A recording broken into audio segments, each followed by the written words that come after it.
ঘুমাই নাই ভাই। আমরা ভোট নিয়ে হচ্ছে গিয়ে সারা রাত বিচার বিশ্লেষণ চলতেছিল যে কে জিতবে, কোথায় কি হচ্ছে, এসব খোঁজ খবর রাখতেছি। অনলাইনে তো একটা জরিপে দেখা যায়, বাট রিয়েল লাইফে এসে দেখে দুজনেরই হচ্ছে গিয়ে পাল্লা যথেষ্ট আমার ভারী মনে হইতেছে। এখন দেখার বিষয় আসলে কে জিতবে। আগামী দিনে আরও বেটার ক্যান্ডিডেট চাই, বেটার প্রমিসেস চাই। এখন হচ্ছে গিয়ে ভোট দিতে আসছি মূলত গণভোটের টানে, কারণ আমার যে ভাই বোনরা জুলাই মুভমেন্টে মারা গেছে ওদেরকে অনার করার জন্য হলেও আমি ভোট দিতে আসতাম। আর বেটার ক্যান্ডিডেটের আশা হচ্ছে কি এখন দেশ মাত্র আবার রিবিল্ড হইতেছে। এখন মন্দের ভালো, যাকে হচ্ছে কি মন্দের ভালো দিয়ে দেশ চালানো যাবে তাকেই ভোট দিলাম, দেখি কি হয়।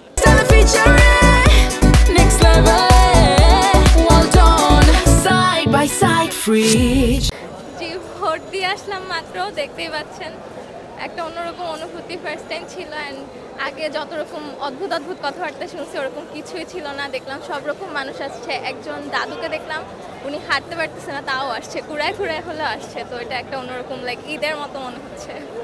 সে হয়তো ওরকম বিচার বিশ্লেষণ করে নাই, হয়তো তার পছন্দের দলকে আগে থেকেই দিতে আসছে।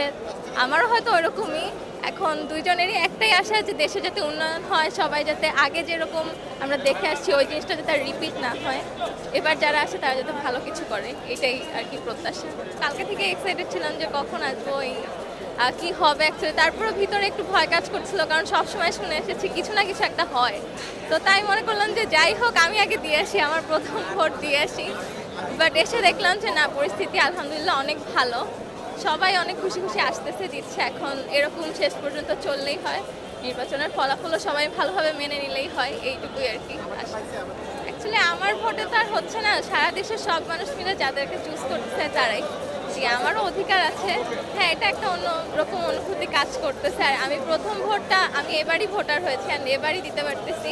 অ্যান্ড এবারই এত সুন্দর আলহামদুলিল্লাহ একটা ভালো পরিবেশ। তো এটা আসলে আমার জন্য একটা বড় পাওয়া। এলো খবরের কাগজ, নিখাত, নির্ভীক, নিরপেক্ষ।